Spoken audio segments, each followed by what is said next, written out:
Hi students, मैं हूँ वाटिका अग्रवाल और मैं आपको पढ़ा रही हूँ ऑर्गेनिक केमिस्ट्री।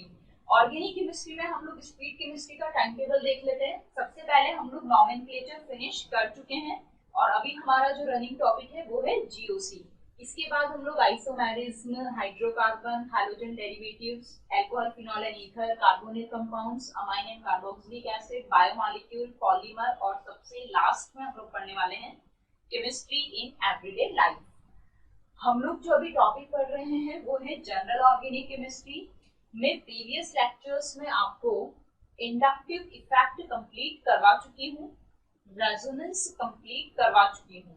अब आज हम लोग जो टॉपिक पढ़ने वाले हैं वो है हाइपर कॉन्जुगेशन। हाइपर कॉन्जुगेशन के बाद हम लोग पढ़ेंगे एरोमेटिसिटी, फिर स्टेबिलिटी ऑफ इंटरमीडिएट्स, फिर एसिडिक स्ट्रेंथ, बेसिक स्ट्रेंथ और सबसे लास्ट में पढ़ेंगे फिजिबिलिटी ऑफ रिएक्शंस। इस तरीके से ये जो हमारा जीओसी टॉपिक है ये टोटल 8 लेक्चर्स में। हाय स्टूडेंट्स, दिस इज वाटिका अग्रवाल और मैं आपके लिए लेकर आ रही हूँ बिल्कुल नया टॉपिक जनरल ऑर्गेनिक केमिस्ट्री को। देखो बच्चों, हमने इसके पहले आईयूपीएससी नॉमेनक्लेचर को कंप्लीट कर लिया है, पर अब जो मैं आपको टॉपिक पढ़ाने वाली हूँ जीओसी, वो बहुत ज्यादा इम्पोर्टेंट टॉपिक है। एक बात याद रखना बच्चों कि ऑर्गेनिक में हर एक टॉपिक एक दूसरे से इंटरकनेक्टेड होता है, यानी कि अगर आपको कोई पहले का टॉपिक प्रॉब्लम करता है तो आप नेक्स्ट टॉपिक पर मूव नहीं कर सकते। तो यहां से आपको बहुत ज्यादा ध्यान देने की जरूरत है, क्योंकि जो जनरल ऑर्गेनिक केमिस्ट्री चैप्टर है वो ऑर्गेनिक केमिस्ट्री की बैकबोन है। तो ये चैप्टर आपको जरूर आना चाहिए और मैं तो इनफैक्ट ये कहूंगी कि ये वाला चैप्टर आपको बार बार रिवाइज करना चाहिए, जिससे कि आपके मार्क्स इंप्रूव हो पाए। क्योंकि अगर आप जीओसी अच्छे से कर लोगे तभी आप आगे का अच्छे से पढ़ पाओगे। ये चीज ध्यान रखना बच्चों, ठीक है। तो हम लोग स्टार्ट करते हैं जनरल ऑर्गेनिक केमिस्ट्री को। बच्चों मैं बिल्कुल स्टोरी लाइन से पढ़ाऊंगी, बिल्कुल कंसंट्रेट होके पढ़ना। अगर आप बिल्कुल ध्यान से सुनोगे तो आपकी कोई भी चीज स्किप नहीं होगी, सारे क्वेश्चंस सॉल्व हो जाएंगे। तो प्लीज इस वीडियो को बहुत ध्यान से सुनना, ठीक है। तो जनरल ऑर्गेनिक केमिस्ट्री में हम लोग जो सबसे पहली चीज पढ़ते हैं जिसके कारण पूरा ड्रामा क्रिएट होता है वो होता है इलेक्ट्रॉन डिस्प्लेसमेंट इफेक्ट। अब हमारे दिमाग में आता है कि ये इलेक्ट्रॉन डिस्प्लेसमेंट इफेक्ट है क्या। तो बच्चों मैं आपको बता दूं कि इलेक्ट्रॉन डिस्प्लेसमेंट इफेक्ट दो टाइप का होता है। कौन कौन सा? एक तो होता है टेम्पररी इफेक्ट और एक होता है परमानेंट इफेक्ट। देखो बच्चों, बच्चे भी तो दो तरीके के होते हैं। कैसे? कि एक तो वो स्टूडेंट्स होते हैं जो बिना मम्मी पापा की डांट के पढ़ाई करने के लिए बैठ जाते हैं, यानी कि वो स्टूडेंट्स जो कि सेल्फ मोटिवेशन से पढ़ाई करते हैं। एक तो वो स्टूडेंट होते हैं। एक दूसरे स्टूडेंट कैसे होते हैं कि मम्मी पापा बोल रहे हैं कि पढ़ ले कुछ तो कर ले, फिर वो जब तक मम्मी पापा हैं तब तक तो वो कॉपी खोल के बैठ गए और जैसे ही वो इधर उधर हुए वैसे ही कॉपी को बंद कर दिया। इस तरीके के दो स्टूडेंट होते हैं ना। वैसे के वैसे ही इलेक्ट्रॉन डिस्प्लेसमेंट इफेक्ट भी दो तरीके का होता है। कौन कौन सा? एक तो होता है टेम्पररी इफेक्ट और एक होता है परमानेंट इफेक्ट। अब देखो क्या है कि वो इफेक्ट जो कि रिएजेंट की प्रेजेंस में होता है, वो इफेक्ट जो कि रिएजेंट की प्रेजेंस में होता है, यानी कि हम लोगों ने रिएजेंट डाला तो हमें उस ऑर्गेनिक कंपाउंड में वो इफेक्ट ऑब्जर्व होगा। तो वो तो होता है टेम्पररी इफेक्ट। जैसे ही हम लोग रिएजेंट डालेंगे हमें वो वाला इफेक्ट ऑब्जर्व होगा और जैसे ही हम लोग रिएजेंट को रिमूव कर लेंगे वो वाला इफेक्ट ऑब्जर्व नहीं होगा। यानी कि वो उस टाइप के स्टूडेंट्स हैं जो कि मम्मी पापा की डांट से पढ़ने बैठते हैं। तो इस टाइप का जो इफेक्ट होता है टेम्पररी इफेक्ट, इसको अपन लोग बोल देते हैं इलेक्ट्रोमेरिक इफेक्ट, ठीक है। जबकि परमानेंट इफेक्ट क्या है? परमानेंट इफेक्ट वो इफेक्ट है जो कि रिएजेंट की एब्सेंस में ऑब्जर्व होता है, यानी कि हम लोगों ने कोई रिएजेंट ऐड नहीं किया, वो उस मॉलिक्यूल की प्रॉपर्टी है जिससे कि हमें वो वाला इफेक्ट ऑब्जर्व हो रहा है। ठीक है, तो यहां पर जो परमानेंट इफेक्ट होता है वो रिएजेंट की एब्सेंस में होता है, यानी कि ये किस टाइप के स्टूडेंट हैं, जो कि सेल्फ मोटिवेशन से पढ़ने बैठ जाते हैं, मम्मी पापा की डांट से पढ़ने नहीं बैठते, उनका खुद का सेल्फ मोटिवेशन होता है और वो पढ़ने के लिए बैठ जाते हैं। वो कौन सा इफेक्ट शो करते हैं, परमानेंट। आप लोगों को भी पता है कि अगर परमानेंट इफेक्ट होगा तो बच्चा ज्यादा पढ़ेगा, और अगर टेम्पररी इफेक्ट होगा तो बच्चे का पढ़ने में मन नहीं है। वैसा का वैसा ही देखिए, परमानेंट इफेक्ट कौन कौन से इफेक्ट होते हैं।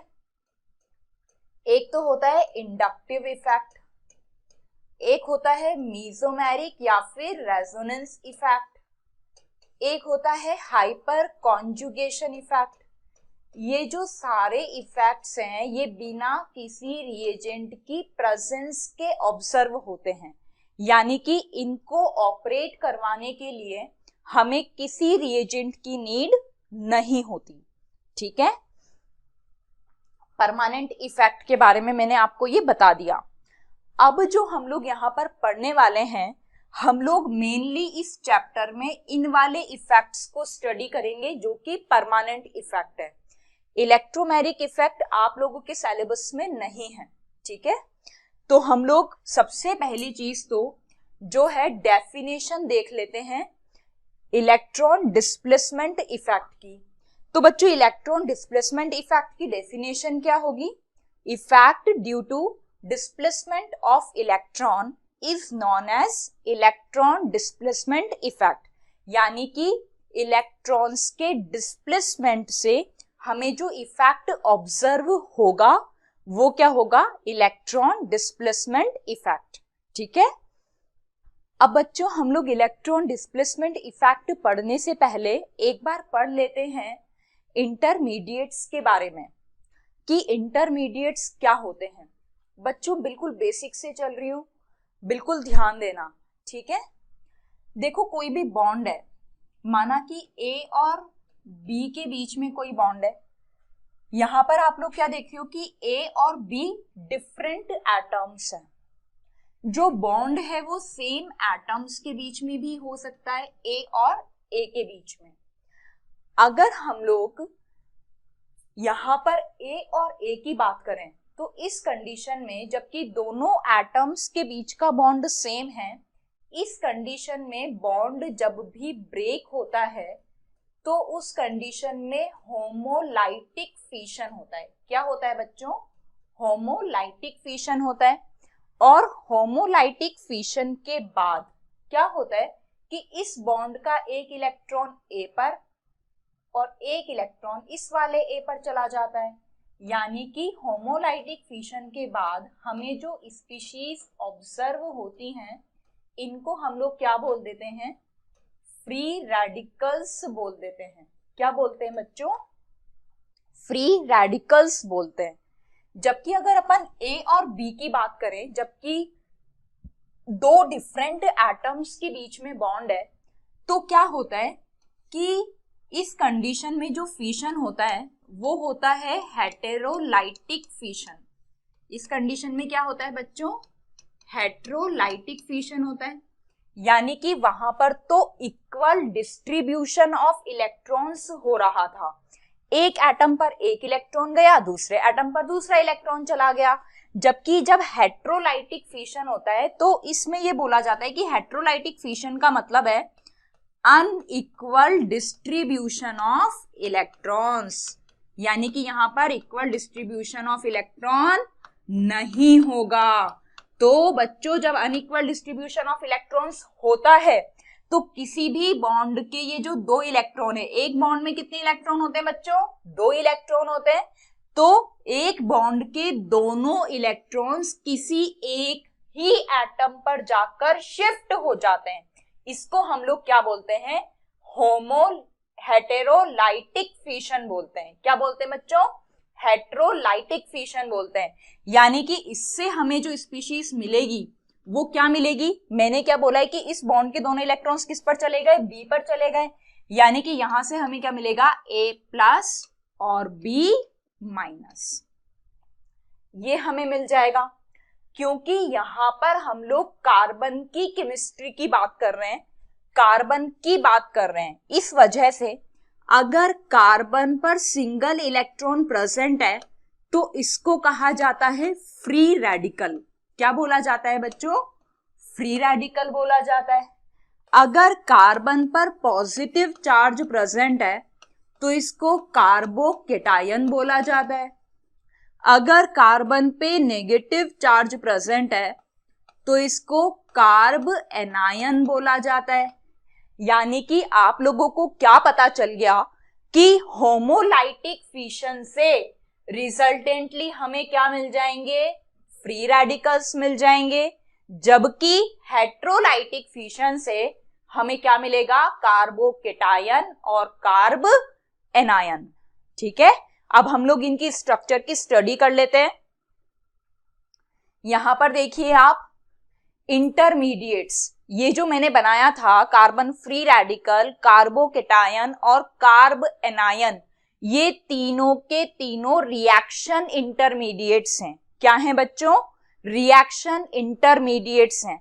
रिएक्शन इंटरमीडिएट्स का क्या मतलब होता है?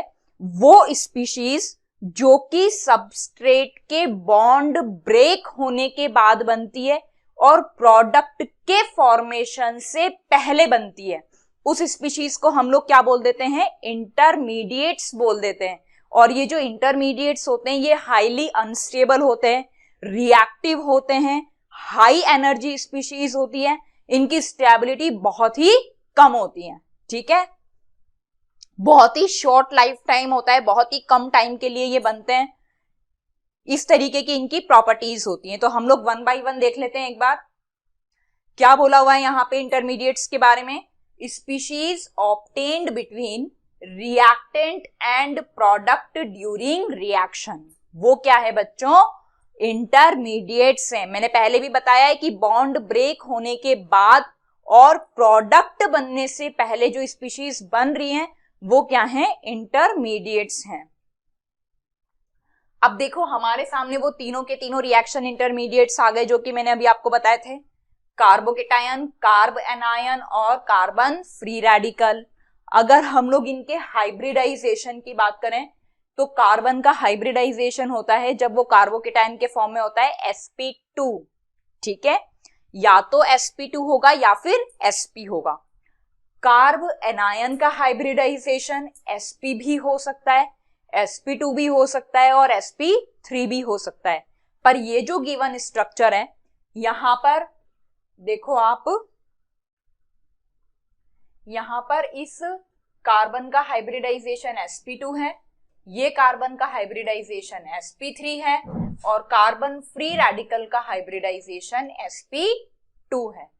ठीक है, ये कार्बोकेटायन है, कार्ब एनायन है और ये कार्बन फ्री रेडिकल है। अब हम लोग इनको स्टडी कर लेते हैं। तीनों के तीनों हाईली अनस्टेबल स्पीशीज हैं। ठीक है, यहां पर आप लोग क्या देख रहे हो कि ये जो कार्बन है इसने 1, 2 और 3 बॉन्ड बना रखे हैं। यानी कि ये कैसी स्पीशीज है? 6 इलेक्ट्रॉन स्पीशीज है। कैसी स्पीशीज है बच्चों? 6 इलेक्ट्रॉन स्पीशीज है। इसका ऑक्टेट कंप्लीट नहीं है, यहां पर 8 इलेक्ट्रॉन्स से कम प्रेजेंट है। जबकि अगर आप कार्ब एनायन की बात करोगे तो कार्ब एनायन में आप लोग क्या देख रहे हो? 1, 2, 3, 4, 5, 6, 7, 8, यानी कि टोटल इलेक्ट्रॉन्स कितने हो गए? 8 हो गए। यानी कि कार्ब एनायन का ऑक्टेट क्या है बच्चों? कंप्लीटेड है। अगर हम लोग कार्बन फ्री रेडिकल की बात करें तो यहां पर आप लोग क्या देख रहे हो कि 1, 2, 3, 4, 5, 6 और 1 इलेक्ट्रॉन ये है। यानी कि टोटल इलेक्ट्रॉन्स कितने हो गए? 7 हो गए। यानी कि यहां पर भी कार्बन फ्री रेडिकल में कार्बन फ्री रेडिकल का ऑक्टेट कंप्लीटेड नहीं है। ठीक है, अगर हम लोग स्ट्रक्चर की बात करें जो कि आप केमिकल बॉन्डिंग में पढ़ चुके हो तो यहां पर इसकी स्ट्रक्चर क्या होगी? sp2 हाइब्रिडाइजेशन है इसलिए ट्राइगोनल प्लेनर होगी।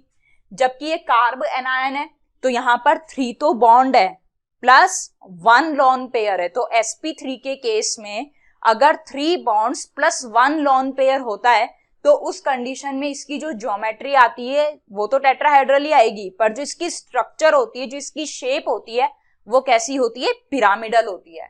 ठीक है, ट्राइगोनल पिरामिडल। अगर हम लोग इसकी बात करें कार्बन फ्री रेडिकल की, तो वापस से sp2 हाइब्रिडाइजेशन है, इस वजह से इसकी स्ट्रक्चर क्या होगी बच्चों? ट्राइगोनल प्लेनर होगी। नेक्स्ट स्लाइड पर आते हैं। कार्बोकेटायन क्योंकि इनकम्प्लीट ऑक्टेट रखता है, यानी कि उसके पास 8 इलेक्ट्रॉन्स नहीं है, 6 इलेक्ट्रॉन है, यानी कि वो क्या कर सकता है? वो लॉन पेयर को एक्सेप्ट कर सकता है। तो जो स्पीशीज लॉन पेयर को एक्सेप्ट कर सकती हैं वो होती हैं लुईस एसिड, जबकि जो स्पीशीज लॉन पेयर को डोनेट कर सकती हैं वो स्पीशीज होती हैं लुईस बेस। यानी कि जो कार्बोकेटायन है वो किसकी तरह बिहेव करेगा? लुईस एसिड की तरह, क्योंकि वो क्या कर सकता है? लॉन पेयर को एक्सेप्ट कर सकता है। ठीक है, जबकि जो कार्ब एनायन है, क्योंकि उसके पास 8 इलेक्ट्रॉन्स प्रेजेंट हैं, इस वजह से वो एक लॉन पेयर को डोनेट कर सकता है, तो वो किसकी तरह बिहेव करेगा? लुईस बेस की तरह। अगर आप कार्बन फ्री रेडिकल की बात करो तो इसके पास बच्चों कितने इलेक्ट्रॉन्स आए थे? हमारे 7 इलेक्ट्रॉन आए थे। और अगर ये 2 इलेक्ट्रॉन और ले लेगा, यानी कि अगर ये लॉन पेयर को एक्सेप्ट कर लेगा, तो इसके पास कितने हो जाएंगे? 9 इलेक्ट्रॉन हो जाएंगे, जो कि पॉसिबल नहीं है, यानी कि लुईस एसिड की तरह बिहेव नहीं करेगा। और क्योंकि इसके पास 7 इलेक्ट्रॉन्स हैं, तो इस वजह से ये लॉन पेयर को भी डोनेट नहीं कर सकता। तो जो कार्बन फ्री रेडिकल है, ना तो वो लुईस एसिड की तरह बिहेव करता है, ना ही वो लुईस बेस की तरह बिहेव करता है। ठीक है, ये तो बच्चों बात हुई रिएक्शन इंटरमीडिएट्स की। अब हम लोग बहुत ज्यादा इंटरेस्टिंग टॉपिक इंडक्टिव इफेक्ट पढ़ने वाले हैं। नेक्स्ट जो स्लाइड है वो है इंडक्टिव इफेक्ट की। बच्चों बहुत अच्छे से पढ़ना है आप लोगों को, है ना। ऑर्गेनिक केमिस्ट्री की बैकबोन है ये वाला टॉपिक। जीओसी जो टॉपिक है ना, वो ऑर्गेनिक केमिस्ट्री की बैकबोन है। पहले भी बोल चुकी हूं, वापस से बोल रही हूं, यानी कि सच में इंपॉर्टेंट है ना। जब तुम्हारी ऑर्गेनिक खत्म हो चुकी होगी ना एक पॉइंट के बाद, तब भी ये वाला चैप्टर तुम्हारा पीछा नहीं छोड़ेगा। अगर तुम्हारे ये वाले कॉन्सेप्ट्स क्लियर है तो ही तुम आगे जाकर उनको अप्लाई कर पाओगे। तो इसको बहुत ज्यादा अच्छे से पढ़ना है। ठीक है, इंडक्टिव इफेक्ट की अपन बात कर लेते हैं, पूरे जोश से पढ़ो। ठीक है, इंडक्टिव इफेक्ट की अपन लोग बात कर लेते हैं। इंडक्टिव इफेक्ट क्या होता है बच्चों?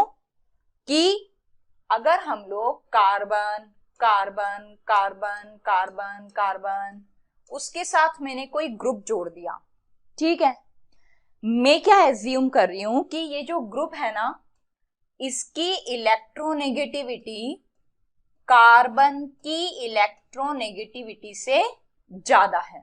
मैं ऐसा एज्यूम कर रही हूं कि इस ग्रुप की इलेक्ट्रोनेगेटिविटी कार्बन की इलेक्ट्रोनेगेटिविटी के कंपैरिजन में ज्यादा है।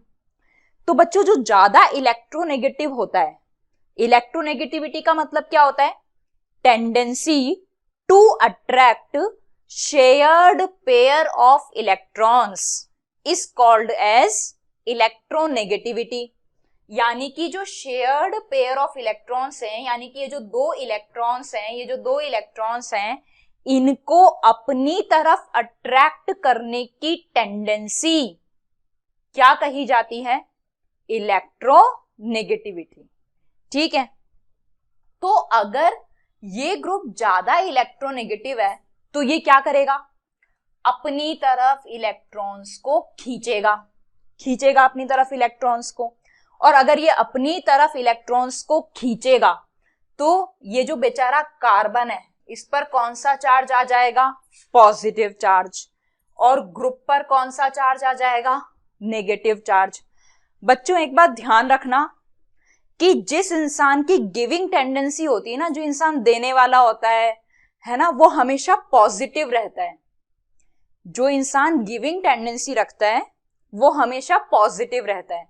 वैसा का वैसा ही यहां पर होता है। अगर कार्बन इलेक्ट्रॉन्स को देगा तो उस पर कौन सा चार्ज आ जाएगा? Positive charge. तो क्योंकि इस ग्रुप ने अपनी तरफ इलेक्ट्रॉन्स को अट्रैक्ट किया तो कार्बन पर पार्शियल पॉजिटिव चार्ज आया और ग्रुप पर क्या आ गया? पार्शियल नेगेटिव चार्ज आ गया। अब आप लोग क्या देख रहे हो कि ये जो कार्बन है ये कैसा हो गया बच्चों? पार्शियली पॉजिटिव चार्ज हो गया, ठीक है। और इस वाले कार्बन पे तो कोई चार्ज नहीं है, यानी कि जो पॉजिटिवली चार्ज कार्बन है, क्योंकि उसके पास इलेक्ट्रॉन्स की कमी है, इस वजह से क्या हुआ कि उसकी इलेक्ट्रोनेगेटिविटी इंक्रीज हो गई। अब वो क्या करेगा? अब वो इस वाले बॉन्ड से इलेक्ट्रॉन्स को अपनी तरफ खींचेगा। तो यहां पर अगर पार्शियली पॉजिटिव चार्ज आया था तो उससे तो कम ही खींच रहा है, यानी कि यहां पर पार्शियली पॉजिटिव चार्ज थोड़ा सा कम हो गया। फिर इस पर भी क्योंकि थोड़ा बहुत चार्ज तो है, तो ये वापस से क्या करेगा? इस बॉन्ड से इलेक्ट्रॉन्स को अपनी तरफ खींचेगा, यानी कि अब इस पर बहुत ही कम चार्ज, पार्शियली पॉजिटिव चार्ज आ जाएगा, ठीक है। तो यानी कि आप लोग क्या देख रहे हो कि इलेक्ट्रोनेगेटिविटी डिफरेंस की वजह से कोवेलेंट बॉन्ड में, ये कोवेलेंट बॉन्ड सी है ना बेटा, तो कोवेलेंट बॉन्ड में क्या हो गया है? इंड्यूस्ड पोलराइजेशन हो गया। क्या हो गया बच्चों? इंड्यूस्ड पोलराइजेशन हो गया। और इसी इफेक्ट को हम लोग क्या नाम दे दिए हैं? इंडक्टिव इफेक्ट, ठीक है। बात समझ में आ रही है बच्चों? क्या बोल रही हूं मैं कि the induced polarisation of covalent bond due to the difference in electronegativity is called as inductive effect, ठीक है।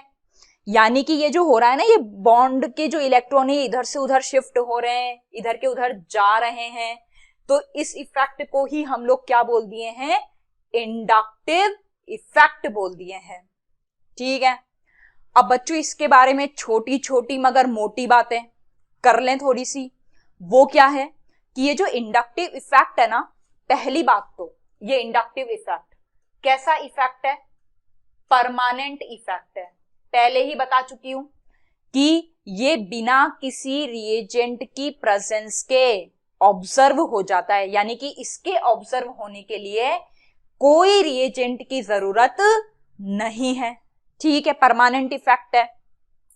दूसरी बात अपन को क्या लग रही है कि ये वाला जो इफेक्ट है ना, ये कौन से बॉन्ड्स के थ्रू ऑपरेट हो रहा है? सिग्मा बॉन्ड्स के थ्रू ऑपरेट हो रहा है, यानी कि ये जो इंडक्टिव इफेक्ट है ये सिग्मा बॉन्ड के थ्रू ऑपरेट होता है। अब आप साथ ही साथ क्या देख रहे हो कि यहां पर क्या हुआ है कि जो सिग्मा इलेक्ट्रॉन्स हैं वो अपनी जगह से स्लाइटली शिफ्ट हो गए हैं, ठीक है। ऐसा तो नहीं है ना कि उठ के पूरा का पूरा इलेक्ट्रॉन किसी दूसरे एटम पे चला गया, ऐसा तो नहीं हुआ ना। सिर्फ क्या हुआ कि जो इलेक्ट्रॉन्स हैं वो अपनी जगह से थोड़ा सा शिफ्ट हो गए हैं, यानी कि ये वाला जो इफेक्ट है ना बच्चों, ये स्ट्रॉन्ग इफेक्ट नहीं है। ये कैसा इफेक्ट है? वीक इफेक्ट है। हमने इसको वीक इफेक्ट क्यों बोला? क्योंकि यहां पर इलेक्ट्रॉन का ट्रांसफर नहीं हो रहा, सिर्फ इलेक्ट्रॉन्स अपनी जगह से थोड़ा सा हिल रहे हैं, थोड़ा सा शिफ्ट हो रहे हैं, ठीक है। तीसरी बात क्या है कि ये वाला जो इफेक्ट है इंडक्टिव इफेक्ट, ये डिस्टेंस डिपेंडेंट इफेक्ट है। कैसा इफेक्ट है बच्चों? डिस्टेंस डिपेंडेंट इफेक्ट है। हमने इसको डिस्टेंस डिपेंडेंट इफेक्ट क्यों बोला? क्योंकि आप लोग क्या देख रहे हो कि सबसे ज्यादा जो कार्बन का पर पॉजिटिव चार्ज आया है वो यहां पर आया है, उससे कम यहां पर आया है, सबसे कम इस वाले कार्बन पर आया है। यानी कि जैसे जैसे ग्रुप के साथ डिस्टेंस बढ़ती जा रही है, वैसे वैसे इंडक्टिव इफेक्ट कम होता जा रहा है ना, कम। इस वजह से हमने क्या बोला कि ये वाला जो इफेक्ट है वो कैसा इफेक्ट है, डिस्टेंस डिपेंडेंट इफेक्ट है, ठीक है। और कई बार तो ये भी बोल दिया जाता है कि 3 या 4 कार्बन के बाद हमें इंडक्टिव इफेक्ट ऑब्जर्व ही नहीं होता। हमें ये जो इंडक्टिव इफेक्ट ऑब्जर्व होता है या तो ये 3 कार्बन तक या फिर 4 कार्बन तक ज्यादा से ज्यादा, इसके बाद हमें इंडक्टिव इफेक्ट ऑब्जर्व ही नहीं होता, ये भी बोल दिया जाता है, ठीक है। तो अगर हम लोगों को यहां पर extent of positive charge mention करना है तो मैं क्या बोल सकती हूं कि सबसे ज्यादा जो एक्सटेंट है वो किसका है, डेल प्लस का, उसके बाद डेल्टा डेल्टा प्लस का, उसके बाद डेल्टा डेल्टा डेल्टा प्लस का, ठीक है। ये ऑर्डर हम बोल सकते हैं कि सबसे ज्यादा पॉजिटिव चार्ज यहां पर जनरेट हुआ है, उसके बाद यहां पर और फिर यहां पर, ठीक है। अब हम लोग इसकी एक डेफिनेशन देख लेते हैं। डेफिनेशन क्या है बच्चों कि partial displacement of sigma bond electrons towards more electronegative atom is known as inductive effect, ठीक है। अब बच्चों जो दूसरी चीज हमारे दिमाग में आती है वो ये है कि हमें कैसे पता चलेगा कि कौन सा ग्रुप तो प्लस आई है और कौन सा ग्रुप माइनस आई है, यानी कि हम लोग कैसे आइडेंटिफाई करेंगे, हाउ टू आइडेंटिफाई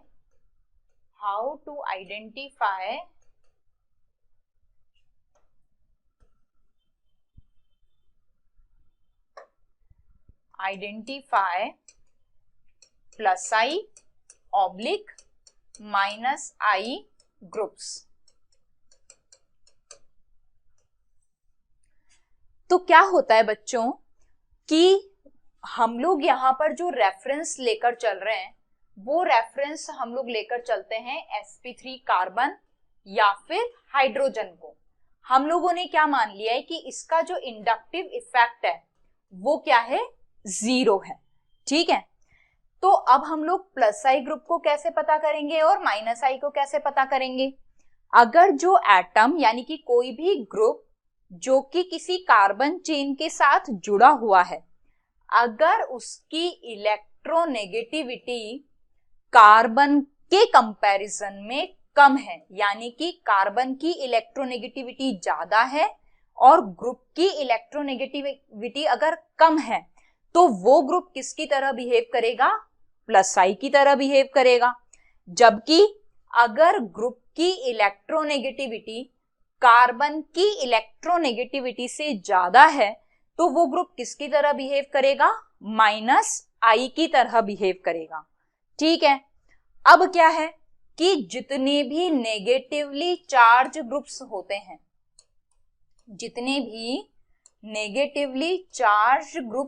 हैं, वो सारे के सारे किसकी तरह बिहेव करते हैं, प्लस आई की तरह। जबकि जितने भी पॉजिटिवली चार्ज ग्रुप्स होते हैं वो किसकी तरह बिहेव करते हैं, माइनस आई की तरह बिहेव करते हैं। बच्चों इस बात पर ध्यान देना कि अगर नेगेटिवली चार्ज ग्रुप है यानी कि नेगेटिव चार्ज है यानी कि उसकी इलेक्ट्रॉन डेंसिटी ज्यादा है, तो अगर उसकी इलेक्ट्रॉन डेंसिटी ज्यादा है तो वो किसकी तरह बिहेव करेगा, प्लस आई की तरह। जबकि मान लो अगर इलेक्ट्रॉन डेंसिटी कम है यानी कि अगर ग्रुप पॉजिटिवली चार्ज है तो उसकी इलेक्ट्रॉन डेंसिटी कम है, यानी कि वो किसकी तरह बिहेव करेगा, माइनस आई की तरह। यानी कि वो क्या टेंडेंसी रखेगा कि वो कहीं ना कहीं से इलेक्ट्रॉन्स को खींच ले। अब यहां पर बच्चों जो एक्सेप्शन आता है ना, वो एक्सेप्शन आता है मेटल एटम्स का।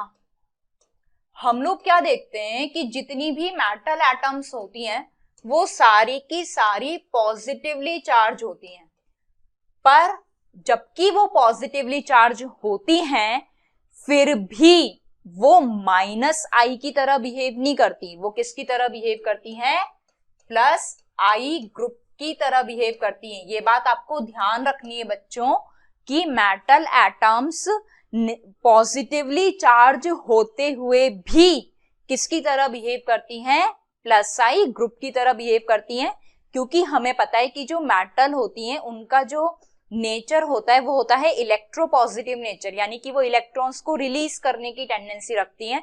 तो इस तरीके से जो मेटल्स हैं वो इलेक्ट्रोपॉजिटिव होते हुए भी प्लस आई ग्रुप की तरह बिहेव करती हैं, माइनस आई की तरह बिहेव नहीं करती। ठीक है, यहां पर हम लोगों ने ये चीज तो पढ़ ली कि हमें कैसे पता चलेगा कि कौन सा ग्रुप प्लस आई है और कौन सा ग्रुप माइनस आई है। अब हम लोग नेक्स्ट पढ़ने वाले हैं कि प्लस आई इफेक्ट क्या है और माइनस आई इफेक्ट क्या है। तो बच्चों, इंडक्टिव इफेक्ट दो तरीके का होता है। कौन कौन सा होता है? एक तो होता है प्लस आई इफेक्ट और एक होता है minus I effect. Plus I effect क्या है? जहां की कार्बन चेन के साथ जो ग्रुप जुड़ रहा है उसकी इलेक्ट्रोनेगेटिविटी कम है, तो वो किसकी तरह बिहेव करेगा? प्लस आई की तरह। यानी कि यहाँ पर ये पॉजिटिवली चार्ज होगा और कार्बन कौन सा चार्ज रखेगा? नेगेटिव चार्ज रखेगा, इस तरीके से। जबकि अगर हम लोग माइनस आई की बात करें तो माइनस आई में जो ग्रुप होगा उसकी इलेक्ट्रोनेगेटिविटी कार्बन की इलेक्ट्रोनेगेटिविटी से ज्यादा होगी, तो ग्रुप पर आ जाएगा पार्शियल नेगेटिव चार्ज और कार्बन एटम्स पर आ जाएगा पार्शियल पॉजिटिव चार्ज। तो इस तरीके के जबकि कार्बन चेन के साथ जुड़ा हुआ ग्रुप कार्बन से लेस इलेक्ट्रोनेगेटिव है, तो उस कंडीशन में जो सिग्मा बॉन्ड का डिस्प्लेसमेंट इफेक्ट है उसको हम लोग क्या बोल देते हैं? प्लस आई इफेक्ट बोल देते हैं। जबकि कार्बन चेन के साथ जुड़ा हुआ ग्रुप ज्यादा इलेक्ट्रोनेगेटिविटी वाला ग्रुप है, तो उस कंडीशन में हम लोग जो इलेक्ट्रॉन डिस्प्लेसमेंट इफेक्ट होता है सिग्मा बॉन्ड्स का, उसको हम लोग माइनस आई इफेक्ट बोल देते हैं। ठीक है, और बच्चों ये प्लस आई का ऑर्डर, माइनस आई का ऑर्डर आपको बिल्कुल याद रखना है, बिल्कुल याद रखना है। अगर आपको ये ऑर्डर याद नहीं है ना, तो ये मान लो कि आपका जीओसी पढ़ना ही बेकार है। ये ऑर्डर आपके दिमाग में छपा हुआ होना चाहिए, याद नहीं होना चाहिए, छपा हुआ होना चाहिए दिमाग में। ठीक है, तो हम लोग यहाँ पर प्लस आई सीरीज का ऑर्डर देख रहे हैं। सबसे पहले हम लोगों ने किनको रखा है बच्चों? नेगेटिवली चार्ज ग्रुप्स को रखा है, क्योंकि नेगेटिवली चार्ज ग्रुप्स पर इलेक्ट्रॉन डेंसिटी ज्यादा होती है। ठीक है, उसके बाद में टर्शरी ब्यूटाइल, आइसोप्रोपाइल, इथाइल, फिर मिथाइल। अब देखो मैंने यहाँ पर कार्बन ट्राइटियम को सबसे आगे, फिर ड्यूटेरियम को और फिर कार्बन हाइड्रोजन को रखा है। बच्चों एक बार ध्यान देना, एक कॉन्सेप्ट है, हमारे पास कार्बन ट्राइटियम बॉन्ड है, हमारे पास कार्बन ड्यूटेरियम बॉन्ड है और हमारे पास कार्बन हाइड्रोजन बॉन्ड है।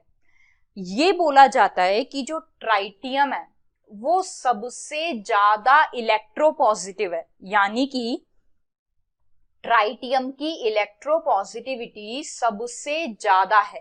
तो अगर इसकी इलेक्ट्रोपॉजिटिविटी ज्यादा है, इसका मतलब क्या है कि ये जो कार्बन ट्राइटियम बॉन्ड के इलेक्ट्रॉन्स होंगे वो किधर की तरफ शिफ्टेड होंगे? कार्बन की तरफ।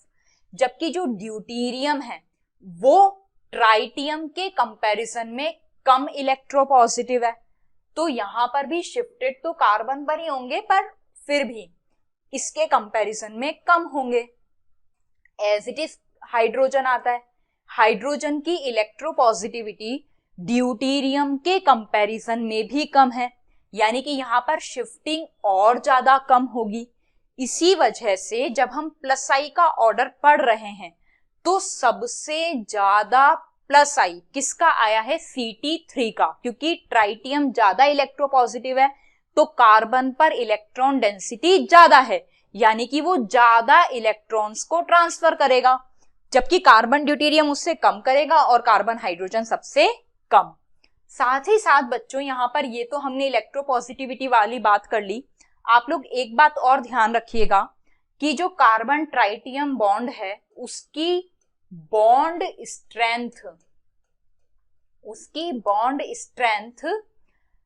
सबसे ज्यादा है, कार्बन ड्यूटेरियम की उससे कम है, और सबसे कम बॉन्ड स्ट्रेंथ किसकी है? कार्बन हाइड्रोजन की है। ठीक है, तो हमने यहाँ पर प्लस आई माइनस आई का ऑर्डर देख लिया। अब हम लोग एक एग्जाम्पल को सॉल्व कर लेते हैं बच्चों। यहाँ पर आपको नेगेटिव चार्ज नजर आ रहा है, नेगेटिव चार्ज और नेगेटिव चार्ज, ये आपको नजर आ रहा है। एक बात ध्यान रखना बच्चों कि जो चार्ज होता है ना वो इनवर्सली प्रोपोर्शनल होता है टू इट्स स्टेबिलिटी, यानी कि किसी स्पीशीज पर जितना ज्यादा चार्ज होगा, अगर चार्ज ज्यादा होगा तो स्टेबिलिटी कम होगी, और अगर चार्ज कम है तो स्टेबिलिटी ज्यादा होगी। इसी वजह से सभी स्पीशीज एक दौड़ में लगी हुई है, और वो दौड़ क्या है कि उनको अपना चार्ज क्या करना है, कम करना है। और अगर वो चार्ज कम कर लेंगी, अगर उन पर चार्ज कम हो जाएगा तो उनकी स्टेबिलिटी ज्यादा हो जाएगी। ठीक है, अब देखो यहाँ पर माइनस माइनस और माइनस है। अब नेगेटिव चार्ज को कौन अपनी तरफ अट्रैक्ट करेगा? Of course minus I groups अपनी तरफ अट्रैक्ट करेंगे नेगेटिव चार्ज को। यानी कि हम लोग क्या बोल सकते हैं कि जिसका माइनस आई ज्यादा होगा वो अपनी तरफ चार्ज को ज्यादा खींचेगा, और अगर वो चार्ज को ज्यादा खींचेगा यानी कि उस पर चार्ज कम हो जाएगा, यानी कि उसकी स्टेबिलिटी बढ़ जाएगी। सही बात है ना? बिल्कुल। तो मैंने इसको ए, इसको बी और इसको सी बोल दिया। तो माइनस आई ऑर्डर के अकॉर्डिंग अगर हम लोग देखें तो सबसे ज्यादा माइनस आई किसका होता है? NO2 का। ठीक है, उसके बाद किसका होता है? CN का। और सबसे कम माइनस आई किसका होता है? फ्लोरीन का। तो क्योंकि माइनस आई ऑर्डर के अकॉर्डिंग NO2 का माइनस आई सबसे ज्यादा, फिर साइनाइड फंक्शनल ग्रुप का, और फिर फ्लोरीन का, यानी कि जिसका माइनस आई ज्यादा वो ज्यादा चार्ज को अपनी तरफ खींचेगा, यानी कि उसके लिए चार्ज कम हो जाएगा और स्टेबिलिटी ज्यादा हो जाएगी। यानी कि इन तीनों में से सबसे ज्यादा स्टेबल कौन है? A, फिर B और फिर C। ठीक है, नेक्स्ट क्वेश्चन देखते हैं। यहां पर नेगेटिव चार्ज, यहां भी नेगेटिव, नेगेटिव और नेगेटिव। ठीक है, अब मैंने आपको ये बताया था कि जो इंडक्टिव इफेक्ट है वो कैसा होता है? डिस्टेंस डिपेंडेंट इफेक्ट होता है। एक बात और है बच्चों कि ये जो इंडक्टिव इफेक्ट होता है ना, इसके लिए आपको एक DNP रूल लगाना पड़ेगा। क्या लगाना पड़ेगा? DNP रूल लगाना पड़ेगा। यानी कि सबसे पहली चीज आपको क्या चेक करनी है? डिस्टेंस चेक करनी है। डिस्टेंस के बाद आपको चेक करना है नंबर ऑफ ग्रुप्स को, और नंबर ऑफ ग्रुप्स के बाद आप लोग चेक करोगे पावर को। यानी कि पावर का मतलब है कि प्लस आई या फिर माइनस आई के ऑर्डर को। ये आपको ध्यान रखना है कि फर्स्ट नंबर पे क्या चेक करोगे? डिस्टेंस, उसके बाद नंबर ऑफ ग्रुप्स, उसके बाद पावर। ये ऑर्डर रहेगा चेक करने का। तो ये जो NO2 है वो जस्ट इस नेगेटिव चार्ज के पास में है, जबकि ये वाला जो NO2 है वो एक कार्बन छोड़कर आया है। ठीक है, यानी कि अगर मान लो ये A है, इसको B, इसको C और इसको D बोल दिया, तो डिस्टेंस के अकॉर्डिंग क्योंकि ये NO2 सबसे करीब है, यानी कि इसके लिए स्टेबिलिटी सबसे ज्यादा होगी। ठीक है, फिर अगर हम लोग यहां पर NO2, CN और फ्लोरीन की, इन तीनों की डिस्टेंस क्या है बच्चों? सेम है। तीनों की डिस्टेंस क्या आ रही है? सेम आ रही है। तो जब अगर डिस्टेंस सेम आ जाए तो उसके बाद हमें जो नेक्स्ट पॉइंट देखना है वो क्या देखना है? नंबर ऑफ ग्रुप्स को देखना है। तो यहां पर एक ग्रुप है, यहां पर भी एक ग्रुप है, पर यहां पर कितने ग्रुप है बच्चों? 2 हैं। यानी कि A के बाद में कौन आ जाएगा? B आ जाएगा नंबर ऑफ ग्रुप के अकॉर्डिंग। फिर थर्ड नंबर पर हमें क्या देखना है? पावर को। अब NO2 और CN नंबर तो सेम है, अब इनकी पावर देखेंगे तो NO2 का माइनस आई CN के माइनस आई से ज्यादा होता है, तो C आ जाएगा और फिर क्या आ जाएगा? D। यानी कि यहां पर ऑर्डर हमारे पास क्या आएगा? A, B, C और D। आपको मैं पहले ही बता चुकी हूं कि charge is inversely proportional to stability. अगर चार्ज कम होगा तो स्टेबिलिटी ज्यादा होगी, इसी वजह से जितना ज्यादा माइनस आई होगा उतनी ही ज्यादा स्टेबिलिटी होगी। ये बात मैं आपको पहले बता चुकी हूं। हमने अभी पढ़ा कि हम लोग किस तरीके से स्टेबिलिटी को डिफाइन करेंगे। स्टेबिलिटी के जस्ट बाद हम लोग जो स्टार्ट करने वाले हैं वो है डायरेक्शन ऑफ इलेक्ट्रॉन डिस्प्लेसमेंट।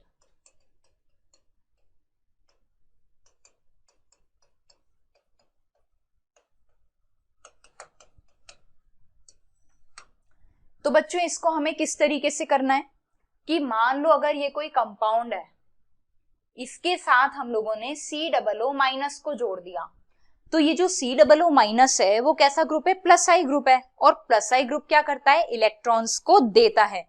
यानी कि यहां पर हमें इससे जाते हुए, दूर जाते हुए एरोस को ड्रॉ करना है इस तरीके से, ठीक है।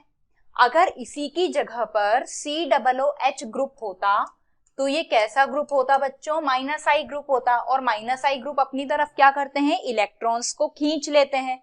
यानी कि अब हमें जो एरोस बनाने होते वो COOH की तरफ जाते हुए बनाने होते, ठीक है। फिर अगर मान लो यहां पर कार्बन पॉजिटिव CH3 और इस तरीके से होता, तो ये तो सारे न्यूट्रल एटम है, पर ये बीच वाला कार्बन क्या है? पॉजिटिवली चार्ज है। इस वजह से इस कार्बन की इलेक्ट्रोनेगेटिविटी ज्यादा है, और अगर इसकी इलेक्ट्रोनेगेटिविटी ज्यादा है तो ये अपनी तरफ इलेक्ट्रॉन्स को खींचेगा। यानी कि यहां पर हमें इस पॉजिटिव चार्ज की तरफ जाते हुए इलेक्ट्रॉन्स को ड्रॉ करना है। बात समझ में आ रही है आपको? जो भी प्लस आई ग्रुप आए, प्लस आई ग्रुप से दूर जाते हुए इलेक्ट्रॉन्स को ड्रॉ कीजिए, माइनस आई ग्रुप की तरफ आते हुए इलेक्ट्रॉन्स को ड्रॉ कीजिए। इस तरीके से हम लोग डायरेक्शन ऑफ इलेक्ट्रॉन डिस्प्लेसमेंट को डिफाइन करते हैं, ठीक है।